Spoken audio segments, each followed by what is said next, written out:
Andy, there used to be well, it's probably still around, but there's Where in the World is Carmen Sandiego? And there's Yes. also like Where's Waldo, right? Yes. Well, there's a new one now, Andy. I don't know if you've caught the latest buzz. It's Where is Kate Middleton, the Princess of Wales, Andy? Is she She missing, is Dave? You have to find her. Is she in a book? apparently she's been missing as she hasn't been seen in public since before Christmas, I think December 23rd, or so the people online tell me. It's gotten to the point where the royal family had to put out a statement that the princess had a surgery, like a stomach surgery, undefined. So go where you want with it. But is obviously all sorts of things now about what's going on, and of course it's all fun and games because the memes come out with Harry and That's uh, right. whatever his wife's name is. But Megan. Respect the royals, David. Meghan Take a Merkel, moment. thank you. You know who was in the headlines, and now of course, like, maybe Harry and Meghan were right, and the princess is actually a bitch, and so on. So, are you following this, Andy? You're pretty worldly. Dave, I wasn't until you brought it to my attention, and I felt like I had to dig into a little bit. And you speaking of Harry, I saw one of the popular theories is that stomach surgery, that unspecified stomach surgery, was a little hanky panky between royals there. So who knows what's going on? Hmm. Dave, I can say even I was born British. I love my birthplace. I think it's a great country. Royal soap opera fanaticism has never been something I really was able to embrace. Although it seems like more and more like we start to do that here with our politicians, more and more they become surreal characters, but I wasn't fully keeping up. So I'm glad we have a chance to find out the haps with the Royals today. Thank you for bringing this up to start things off. It's critical information.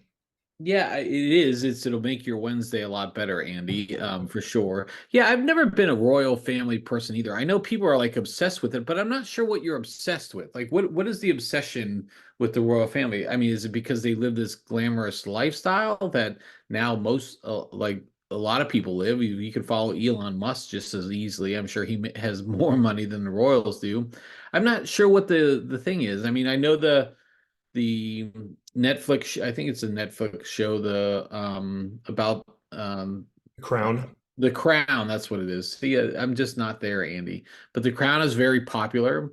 But Americans seem to be very fixated on the royals. I mean, around the world are too, but I just was never into it. So Did any of the theories jump out at you as something that caught your attention or something that got you excited or concerned? Prince William is a drunk, and he routinely beats her and does it. Like, I think Kate is like one of the most beautiful women in the world. I mean, she's absolutely gorgeous, but like I don't obsess over her to the point where, I even knew that she was missing. So, so it is what it is. I, Uh, I, all I right. think my favorite, if you gotta say, I think my favorite that I saw, Dave, was that she's actually been competing on The Masked Singer, and that the whole world's going to be shocked when they see her pop out of I don't watch the show, but whatever it is, some cream puff costume or whatever it is that she might be dressed as, Yeah. which would actually be a pretty hilarious thing. Yeah, that would be quite good, actually, Andy. That would be quite good. All right, Andy. So let's jump into some other non. I mean, and look, it was a waste, wild ass statements, theories, and exaggerations. Maybe it's a waste Wednesday. We're playing to that card a little bit. So, Andy, I think we probably should talk a little bit about the election. Let's not talk too long about it, but Michigan last night, pretty resounding on both fronts. Where do you want to start? I'll give you the option, Andy. Democrats or Republicans? Where do you want to start? I got Let's, let, stories for both. let's go with the incumbent. Let's go with Joe. Let's go with Joe. Okay, so you got Joe Biden here. Of course, he's going to win overwhelmingly. The storyline coming out of here, Andy, is there was 13% of people who actually went to the polls and effectively leveled a protest vote. They voted for uncommitted. So 13%. Biden had 81%. Then there was Marianne Williamson, who you astutely pointed out in the beginning of our little pod discussion, pre-pod stuff, isn't even in the race anymore, but yet she got 3%. And then Dean Phillips got 2.9 or 2.7%, doesn't matter. He's still in the race. We can talk an interesting story about Dean here in a minute, but the other point is 13% uncommitted is this a real protest vote, or are we just kind of like it's just a couple people putting it in together? I mean, I think it's real. I think it's significant, Dave. It's 100,000 people, right? Just over 100,000 people that vote uncommitted. We don't know exactly who voted how, but there was a big push amongst the Arab American population, which is large in parts of Michigan, to sort of protest against Biden and his actions that they've perceived as too pro-Israel, in the ongoing conflict in Israel and Gaza. And while it doesn't dent his win, I mean, 8% is a huge number. Michigan being so close, and so competitive. The concern is if those votes are potentially up for grabs, and if Donald Trump could potentially secure those votes, could that tip Michigan his way? Could that be a difference maker? As close as the recent elections have been, it's possible. I mean, it's possible. Like, I don't know. There has been some increasing support among conservative parts of the Arab population for Donald Trump and some of his rhetoric and frustration with Joe Biden and Democrats. You don't know how these things are going to play out. I mean, there's still 9 months to go before November. Sometimes our memories are short, sometimes they're not. So I think it is at least something President Biden has to acknowledge and be cognizant of, and it could be potentially a difference maker. It is significant. Yeah, I think Michigan in the last two elections, I'm trying to pull it up now. Michigan in the last two elections has been pretty pivotal for both sides, the winning parties for both sides, and in 2020 they did go with Biden, and in fact the governor was very instrumental in there, and there was a lot of buzz about her at the end of the 2020 election. But I think you astutely pointed out there is a lot of growing frustration over the administration's handling of the conflict in Israel between Hamas and it that is not a negligible population. I mean, you cannot lose the um, Arab American support. I mean, just as a Democrat, you cannot lose that. And this is an initial indicator. There haven't been too many races for the Democrats so far, so this is going to be interesting to see how it plays out. I still think we're moving towards a very contentious convention, especially as we move into Super Tuesday, which I think is it next week, Andy? I think, Yeah, I think so. Yeah, first yeah, Tuesday of March. Yeah. yeah. So we have Super Tuesday next week. This is going to be a lot of movement here. All right, so let's talk. Anything else on the Democrats, Andy? You want I'll to just talk say, about? I mean, we were talking numbers, right? So Donald Trump won Michigan in 2016 by about 500,000 votes over Hillary Clinton. Um, Joe Biden won in 2020 by just about 150,000. So I Yeah, mean, 100,000 votes and that is a significant number. They're yeah. potentially perilous. Yeah. So the question will be is like if there's a third party candidate in there, do they wedge somewhere in the middle there? So let's talk about that here in a second because let's move to the Republicans, Andy. So Trump won more convincingly in Michigan than he did in South Carolina. There's a lot of buzz after South Carolina on two fronts with Nikki Haley. One, it was closer than most people thought, 20% versus 30%. We said that on Monday. Yeah. And then, but the other buzz is that uh, two things is what becomes of Nikki Haley now, the Koch brothers or the Koch support network, who was famously went to her early with a lot of money and resources and helped fund her campaign for a significant amount of time. Has pulled back their support. I don't know if it was completely or just in large part, and are focusing more on congressional battles and funding there. That's the first part. The second part is that the No Labels Party, which is famously they're not Democrat, they're not Republican, they're mixed of I think mostly never Trumpers that don't want Trump to be in office. The No Labels Party appears to be maybe indicating circling around Nikki Haley to potentially be their candidate for the election, which would mean you could have Trump, Biden, Nikki Haley, and RFK Jr. as a, a presidential field. I mean, Yeah. that'd be interesting. I think that's actually four viable candidates for some people. So, thoughts on any of that, Andy? Yeah. I mean, so while Nikki Haley has gotten like crushed in these first several primaries, One of the storylines that's come out of at least the first year, I'm not sure about the Michigan polls and numbers, but that even though she's gotten destroyed, she's overperformed, Right. right? She's won more than expected. Donald Trump is expected to beat her handedly.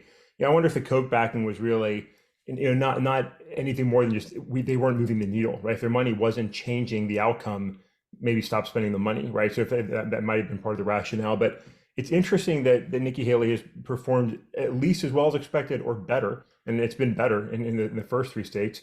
That's significant, right? And so you look at no labels, they're looking for a candidate. They want somebody they can put in front of America that is a viable alternative to Biden and Trump. And again, Joe Lieberman is one of the leaders of the party. Lieberman famously crossed party lines to be the vice president, vice presidential candidate. So Nikki Haley could fit sort of some of the similar interests that he has. Talk strong on defense. Kind of moderate on a lot of positions. Fiscally responsible. She could be an appealing candidate to some of those that are helping to push no labels forward. And if that ended up happening, she is just such a huge contrast with Biden and Trump. If Trump continues to have problems with financially, criminally, it does open up some potential for her to certainly at least be disruptive. And like I said, with RFK potentially as well, those are four well-known names, and that could be a very interesting dynamic. Again, those 100,000 votes in Michigan could get sliced a lot of different ways. Back in 2016, it was Gary Johnson who pulled 172,000 votes in Michigan. So RFK is more well-known, Nikki Haley's more well-known. That could be really interesting to see play out, if it comes together. So, we'll see. No Label said they're going to make a decision on what to do after Super Tuesday. So here in the next 10 days, 2 weeks or so, we'll see where it goes. And it could be very interesting and pose a lot of problems for both the two major party candidates if Nikki Haley goes that way or some other, well-known national figure goes that way. So we'll see. It certainly is interesting. Disheartening maybe, but interesting.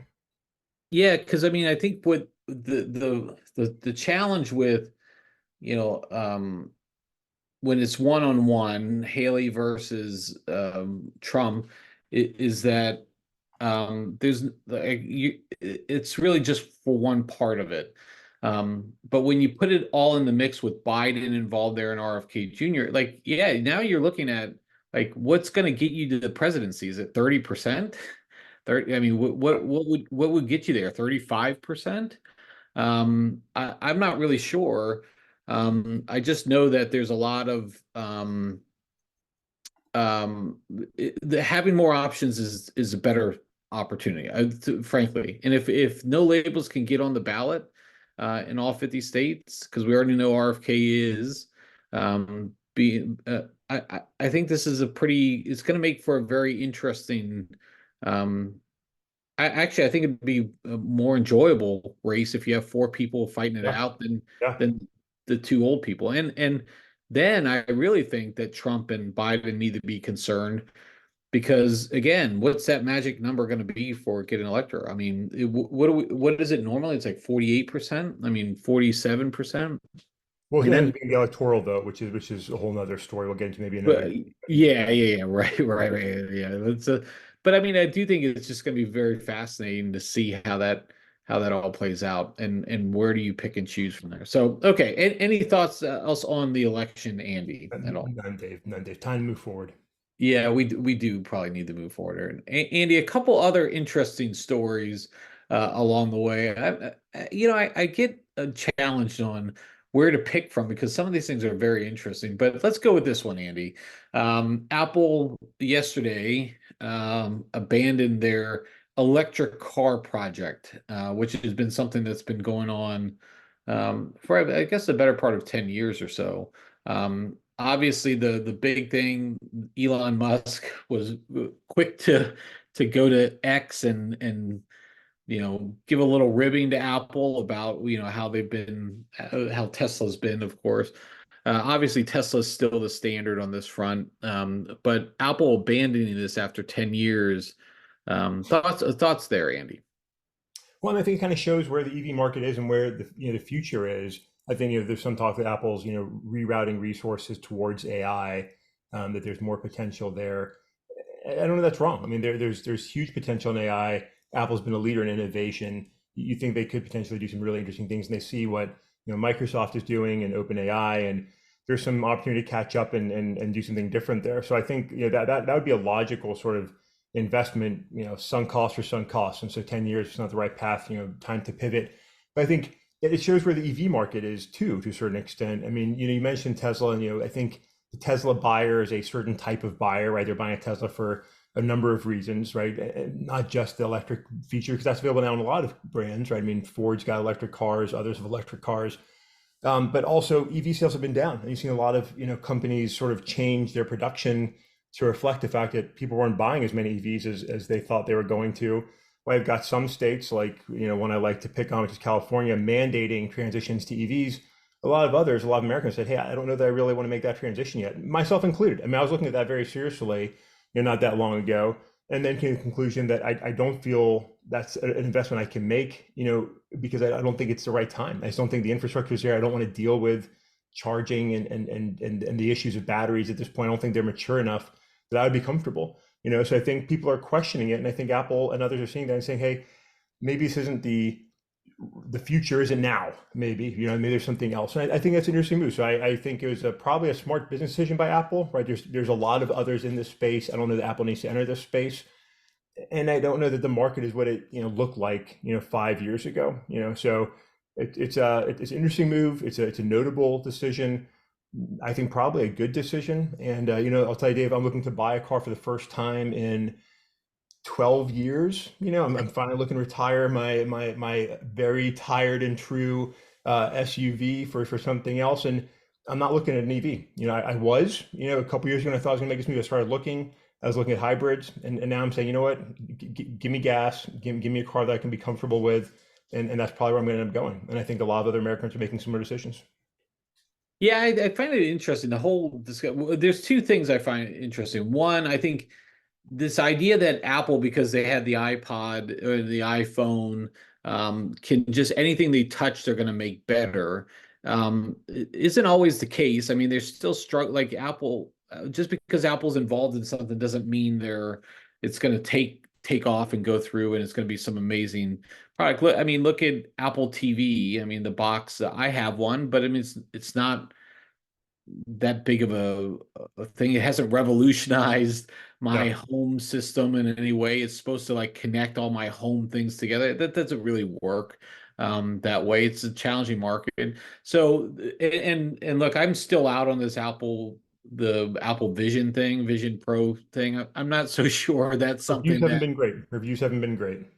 yeah, I mean, look, I mean, the price point's high for what? I mean, what are we really doing? We're detaching from the physical world more. Is that really what we want to be able to do? And you look like a fucking clown, doing it like in the comfort of your home, one thing, but like when you're out and about, come on, let's get real. But I know a lot of that is marketing too. They're trying to get in front of people. But that's one thing. The other thing is, I think it's just maybe it's a testament to Tesla that look at what type, like the fact that Tesla was able to do something that many other companies have not been able to do. Yes, they have EV, but it's not the Tesla car is not just an EV. It's a autopilot. It's a lot of things that these other companies just haven't been able to master. And this is where I'll give Elon a lot of credit. I mean, I think there was a visionary on this front. They've continued to maintain that level. And yeah, it hasn't gone through the roof. It hasn't become the highest, the best, I guess, auto dealer in the world. But I mean, it's a pretty cool concept. But it's not for everybody, and it's never going to be for everybody. Yeah. I don't ever consider like EV is not one of the things that I said that's my number one. I have to have an EV or I have to have a hybrid. It's just never in my calculus. And so I find those 2 points interesting.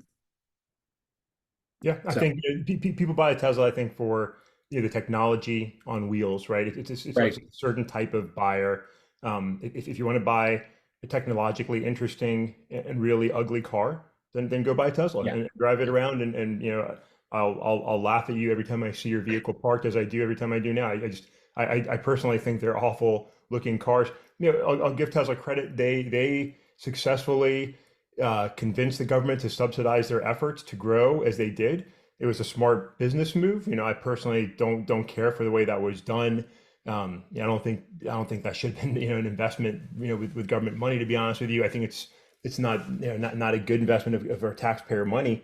But they were smart and they took advantage of it. Tesla stocks did very, very well. So shareholders were happy. Purchasers, if a large part of them are happy, although you do see the occasional complaints of Teslas having issues and whatnot.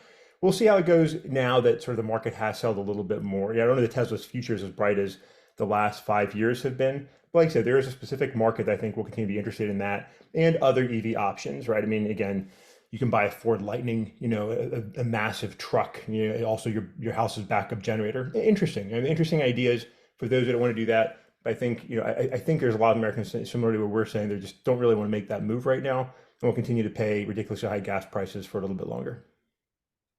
Yeah, I will say, like, the I agree with your thought on Teslas are not necessarily aesthetically pleasing. I'm not quite a fan of them, but very unique style, and you're like, oh, there's a Tesla again, and so Yeah. all fun stuff. All right, Andy, any lingering thoughts on this topic? No, Dave, I'm ready. I'm ready to like the election. I'm ready to move on. All right, so let's go to the next topic here. Andy, how familiar are you with shrinkflation?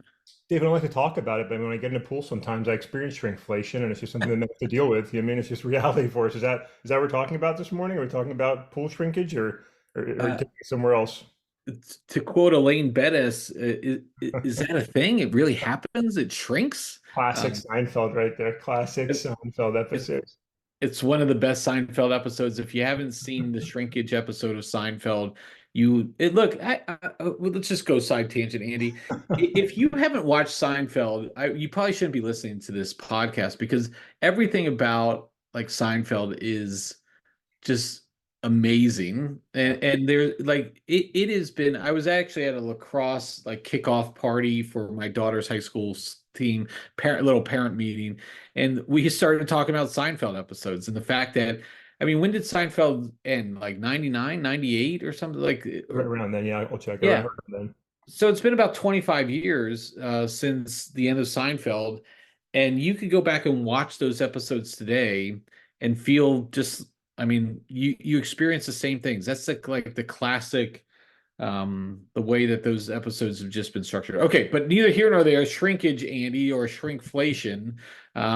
This is the new political hot buzz item about how companies are. Let's just. I want to quote here the report from December 23, a greedflation report, shrinkflation, how corporations are shrinking products to supersize profits. Andy, it's just this age-old concept about, you know, while inflation is going down and maybe the cost of eggs are going down in some respects, companies have, the carryover from COVID, where they had such high costs to produce things, that's stabilized and gone back to where it was pre-COVID times. Yeah, Yet companies are still charging the same amounts that they were charging in COVID times, or in the post time. The prices for products aren't going down. That's one part of it. The other part of it is, frankly, the packaging. The boxes of cereal don't contain as many actual bowls of cereal as you would think, but you're still paying for the same price that you were yeah, before because the box is the same, Andy. Or like the bag of potato chips, it may be only half full or yeah. something. I know I'm going to the extremes, but effectively that's what we're talking about. That's right. What's your thoughts on shrinkflation? Because this is a political topic now, Andy. Yeah. So I mean, so it's a real issue, right? I mean, Yeah. it is real. I mean, I think everybody's joked forever about, you open a bag of chips and there's half a bag of chips, right? Same thing with your box of cereal. Like you open it up, there's nothing inside it. Like that's not really new, but there is this transition where companies are reducing the size. You're paying the same amount. Like that's a genuine frustration. I think people are seeing and expressing, and that's fair in of itself. But I'll share two thoughts, Dave. One, we're seeing Joe Biden kind of pick up on this as like a major political theme. I don't know. I don't know that it's a winning theme for a national election, right? Like who are you arguing against? And like does that, like, it's not like Trump or others are going to be like, no, I want Americans to pay more for less. I mean, so it's a weird topic to sort of embrace politically, and I think the government should really pause before suggesting any action to change that. I mean, that's a consumer to producer dynamic, and something that it worked out in the market. I just sort of question where President Biden is going with his push in this direction, but we'll see. Apparently, it's going to be a big feature in his State of the Union address.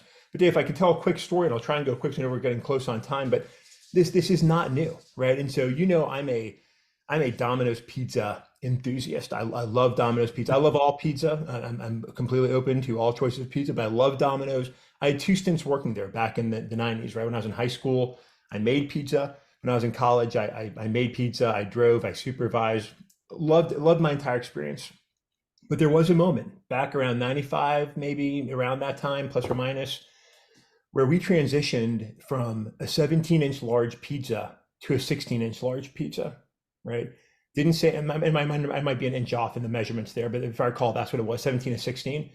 We didn't say anything, didn't tell people. We just did it. And like all the workers, we saw it and we were like, what the hell is this? This isn't a large pizza. And the bosses were like, hey, it is. Go deliver it. That first few nights, that was hell because we would get yelled at by customers. I mean, there would be occasions where I'd drop off the pizza and not get back to my car before a regular's like at the door, like, what the hell is this? I ordered a large. And all you could do is look them in the eye and be like, yeah, that's a large, sure. That's what we get. Yeah. And like we ended up, like you're running Cokes back out to clients all day long to apologize, like, hey, sorry for the frustration. And we really didn't want to explain that we shrunk the pizza size, right? That inch or so in shrinkage saved Domino's money, increased profit. A disaster, for us on the front lines making those deliveries. You look today, like I said, I'm pretty sure it was a 17 to 16-inch transition back around 95. Today, Domino's large pizza, 13 and a half inches, right? Like that's a medium pizza, right? That's a medium Yeah. pizza, from your, so this isn't really anything new. Business has been doing this for a long time. And I say all that, and I'll still say I still love Domino's pizza. That Domino's pan pizza is fantastic, but it's a smaller pizza. But this isn't a new concept. Like it's a way for businesses to increase profits, save money.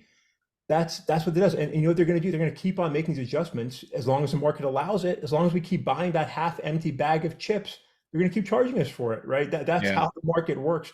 So I don't know if it's a big political issue. I don't know there's anything new. I don't really know there's a huge American debate here. You don't like what you're paying for? Quit buying what you're paying for. I mean, buy something else. There's an alternative, and go find the McDonald's supersized version, whatever it is that you want. But I don't know, Dave. I know I went a little bit long there. Sorry. Yeah, no, I look, I don't disagree. I mean, I'll just quote one little. I don't know where Biden's necessarily going with this either, other than to try to be the to try to pull in some of those fringe Trump voters who, that Trump speaks to because he feels like they're being neglected. But I'll just quote, and this is from a government report, mind you. So while overall inflation rose 14% from July 2020 to July 2022, corporate profits rose 74% over that time, five times as fast as inflation. In fact, the Federal Reserve research shows 41% of inflation over this time was due solely to government profit making. Again, I can see where the talking point is like, I'm here to fight for you, the everyday American, and these are rough prices. But again, I'm just not sure, like, at the end game, what's going to happen of this. Because again, if we're going to argue, look, companies have the right to do whatever they want to do to make profit and to maximize profit. It's always on the backs of everyone else, mind Yeah. you. I mean, they're not delivering you, it's crazy the prices of things, but um I don't know. Well, so I guess we'll see. We'll see where that goes. And on top of all the other election craziness that's going on, should make I look, maybe I'm more excited about where the election is going to be this summer than I was before. I've got bets out for this contested convention, Andy. So we're going to see where that really goes.